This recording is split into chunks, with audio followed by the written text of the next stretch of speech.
Today, we're exploring 3 cases with stunning plot twists that will leave your head spinning. We're talking about the rare instances when the truth is even stranger than fiction, and the key to solving a gruesome murder comes down to the last person or creature you'd ever expect. Nothing in this story is as it appears, and you'll find that the truth came with more questions than answers. On July 23, 2017, a 25-year-old woman named Lisa Theris was reported missing by her father, William Theris, and 2 friends to the Troy Police Department. She was living in Louisville, Alabama, and according to her father, had been missing since July 18, 2017, which was the last time they spoke on the phone. During the brief but very routine conversation, she told her father that she was just under 40 minutes away in Troy. So, who is Lisa Theris? The young woman was studying to become a radiologist at the time of her disappearance. Lisa was living in Mobile with her boyfriend, but her life took a dramatic turn after their tumultuous split in February. As a result, she moved back to Louisville to live with her parents and enrolled at community college. Unfortunately, her family reported that following the tough breakup, she became unpredictable and began staying out late with a bad crowd. Additionally, on June 8, 2017, Lisa attended a friend's court hearing in Coffee County and was allegedly thrown out of the courthouse due to disorderly conduct. When they claimed she continued to cause a disturbance, she was arrested and booked into the county jail before being released on bail. The misdemeanor charge came with a maximum of 3 months in prison, but more likely a fine of up to $500. Sadly, this turn of events would ultimately lead everyone to believe that she was initially unreachable by her own choosing. However, when several days had passed with no communication from Lisa, it became clear that something was horribly wrong. Adding to her family and friends' worries was that Lisa was legally blind and couldn't see much of anything without her contacts or glasses. Not to mention, she had a medical condition that required daily doses of prescription medication that was left at home. The Troy police got right to work, searching the most obvious spots and talking with those close to Lisa, but they found nothing right away. Then, as concerns for her safety began to escalate, investigators learned that the last people known to have been with the young student were 2 local men named Manley Green Davis and Randall Wade Oswald. According to the police, both men were already on their radar based on previous arrests, but the real breakthrough came when police claimed the duo was linked to a robbery that had just taken place at a remote hunting lodge on Pleasant Hill Road in Midway. Law enforcement revealed the theft included ATVs, tools, chainsaws, and other items, estimated at around $40,000. While the lodge was more than 40 miles away, the burglary occurred in the early morning hours of July 19th, just hours after Lisa last spoke with her family. Suspicions continued to mount when police caught up with Davis and Oswald. They both confessed to having been with Lisa the night of the robbery, but their accounts of what happened next were wildly different. While Davis claimed Lisa had jumped out of the truck before they began ramming the metal entry gates to the lodge, Oswald accused his friend of shooting her in the head and disposing of the body in a nearby creek. Based on this new information, deputies began looking for Lisa's body and turned their focus towards a lake behind the lodge, sending in divers and cadaver dogs trained in sniffing out corpses, but they failed to locate any remains. And police weren't the only ones fearing the worst. It had now been nearly a month since Lisa's disappearance, and her loved ones started to doubt the possibility of her safe return. Davis and Oswald were taken into custody on July 31, 2017, and charged with burglary in the 3rd degree and theft in the 1st degree. Of course, they were also considered strong persons of interest in Lisa's disappearance. Lisa was officially pronounced dead, but 2 days later, a woman named Judy Garner from Florida was driving down a local U.S. motorway when she observed something strange on the side of the road. Judy saw what appeared to be a naked woman covered in mud and scratches stumbling out of the 2,000-acre parcel of woodland in Midway, Alabama. The passing motorist immediately called 911 and gave the mysterious woman a shirt and boxer shorts to put on while they waited. An ambulance soon arrived on the scene to transport the injured woman to the hospital. Yes, it was Lisa Theris. Weighing 50 pounds less than when she went missing, Lisa was barely alive and covered head to toe in insect bites, sunburns, and poison ivy. Doctors estimated that she wouldn't have lasted more than another day or 2 outside in her condition. After recovering, Lisa spoke to several news channels and offered a bizarre story about her ordeal, claiming she was drugged by Oswald and Davis and left naked in the middle of the woods. As it turns out, the two men were so sure she was dead that they started outright accusing one another of killing her. The brunette reportedly survived in the dense mixture of forest and overgrown fields by eating berries and wild mushrooms, omitting the brightly colored ones, and drinking muddy stream water. However, investigators and the public alike questioned her explanation and sensed that there might be more to the story. Some argued that she wasn't in the condition of a blind person stranded in the forest for a month, and that the likelihood of her surviving on berries and mushrooms alone is very low. Plus, a few internet sleuths suggested that the berries she claimed to have eaten didn't grow in that area. Oh, and the patch of woodland she was said to be lost in contains various hunting tracks, hides, and power lines that lead directly out of the brush. Even at its widest point, which is several miles south of where Lisa was found, it would take less than a single day to walk from one side of the parcel to the other. Though of course, you must take into consideration that Lisa was legally blind. Additionally, Lisa was due to appear in court right around the time she vanished on the misdemeanor disorderly conduct charge. The criminal charges against her were dropped several weeks into the search when the court presumed she had died, but police found it suspicious that she emerged from the woods just 2 days later. Lisa maintains that she was not abandoned in the forest by her own choosing and insists that her wounds were far from superficial. Images from the hospital clearly depict how her skin was left cracked from dehydration, but that doesn't explain to the police how she found herself in such a grave position in the first place. As the investigation continued, police openly started speculating that they believed Lisa's disappearance was caused by hallucinations brought on by taking meth. With so many unanswered questions, the local sheriff had still not ruled out charging Lisa in relation to the robbery. In any case, the fact that Lisa managed to navigate through the harsh wilderness with impaired vision and no clothes for 25 days, using only the help of a staff she crafted from the roots of a tree, is nothing short of miraculous. Let's move on to our next case, is equally unexpected and heartbreaking. However, through the unbearable sadness surrounding this story, there lies a glimmer of hope for other cold cases in the resolution.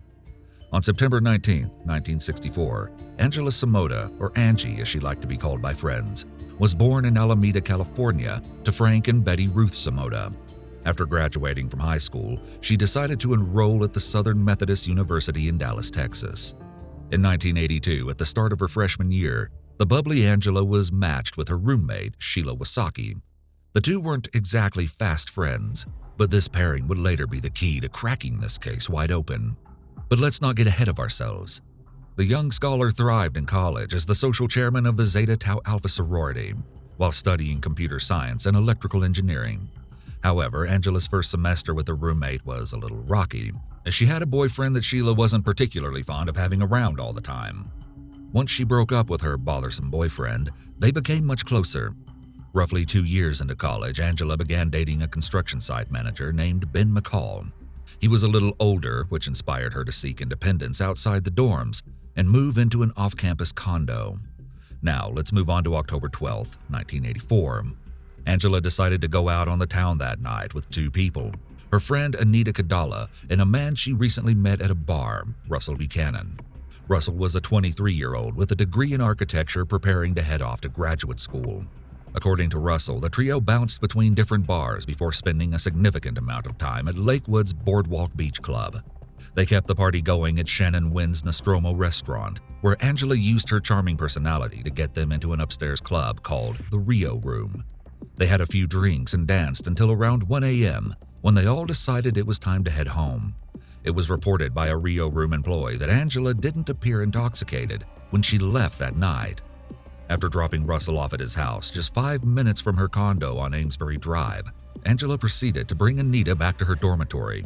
Anita originally intended to spend the night at her friend's place, but changed her mind after learning that Angela planned to wake up early that morning for a football game.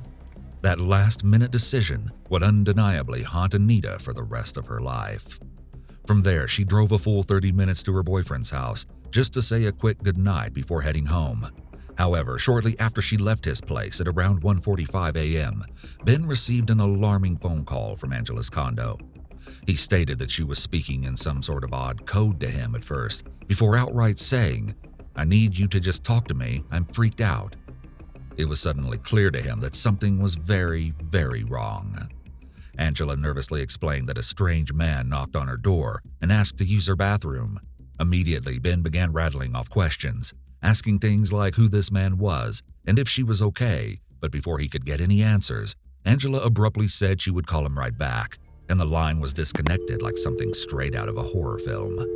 Naturally, Ben is losing his mind at this point and starts calling Angela's condo over and over again. No answer. He jumps in his truck and speeds over to her place, continuing to call Angela using his mobile car phone. Still no answer. When he arrived at the condo, Ben noticed that Angela's Toyota Supra was parked in the drive, and there was no noticeable movement from inside.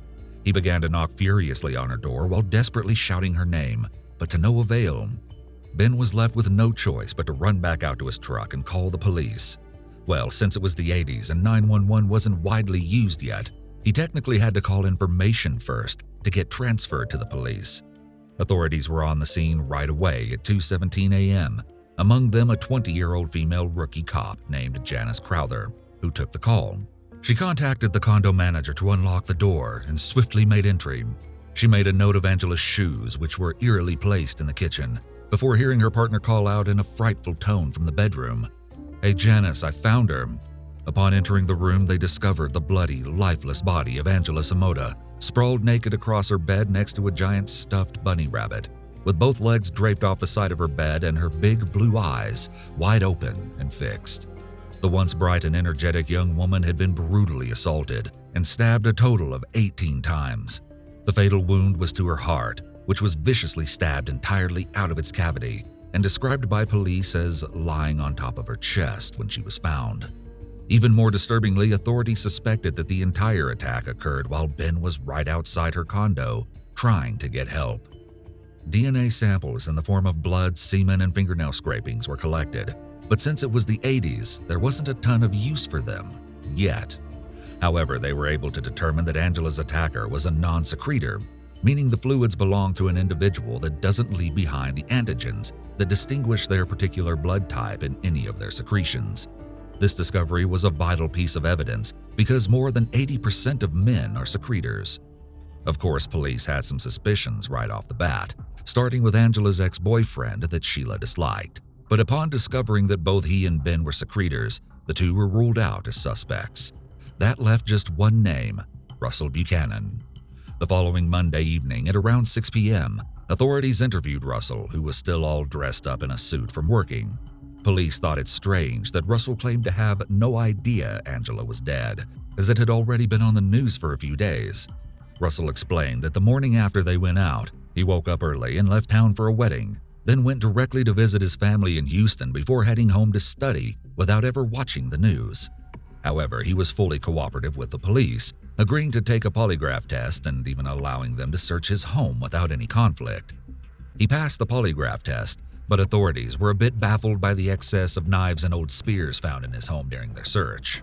Russell claimed they were souvenirs from his roommate's 2-week African safari trip. Over the next 6 months, Russell was brought into the station periodically for questioning, but nothing was changing, and eventually he was forced to get an attorney. Then police got word that Russell had been accepted into a London grad school, and with no charges against him, they began scrambling to find a way to keep him in Texas. That's when Sheila Wysocki came back into the picture. Grasping at straws, police reached out to Sheila in hopes of gathering some hard evidence against the man they were convinced committed this heinous crime.